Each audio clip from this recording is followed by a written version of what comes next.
கவிஞர், பரிசேயர் ஆகியோரின் நெறியை விட உங்கள் நெறி சிறந்திருக்கட்டும். இல்லையெனில் நீங்கள் விண்ணரசுக்குள் புக முடியாது என உங்களுக்கு சொல்லுகிறேன். கொலை செய்யாதே, கொலை செய்கிறவர் எவரும் தண்டனை தீர்ப்புக்கு ஆளாவர் என்று முற்காலத்தவருக்கு கூறப்பட்டிருப்பதை கேள்விப்பட்டிருக்கிறீர்கள்.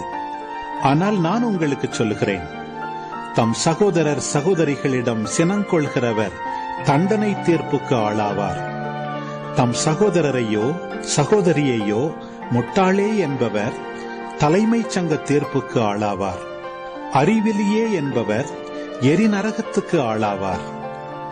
ஆகையால் நீங்கள் உங்கள் காணிக்கையை பலிபீடத்தில் செலுத்த வரும்பொழுது உங்கள் சகோதரர் சகோதரிகள் எவருக்கும் உங்கள் மேல் ஏதோ மனத்தாங்கல் உண்டென அங்கே நினைவுற்றால், அங்கேயே பலிபீடத்தின் முன் உங்கள் காணிக்கையை வைத்துவிட்டு போய் முதலில் அவரிடம் நல்லுறவு ஏற்படுத்திக் கொள்ளுங்கள்.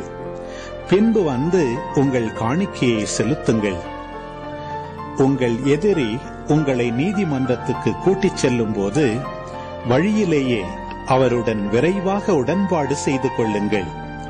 இல்லையேல் உங்கள் எதிரி நடுவரிடம் உங்களை ஒப்படைப்பார். நடுவர் காவலரிடம் ஒப்படைக்க நீங்கள் சிறையில் அடைக்கப்படுவீர்கள்.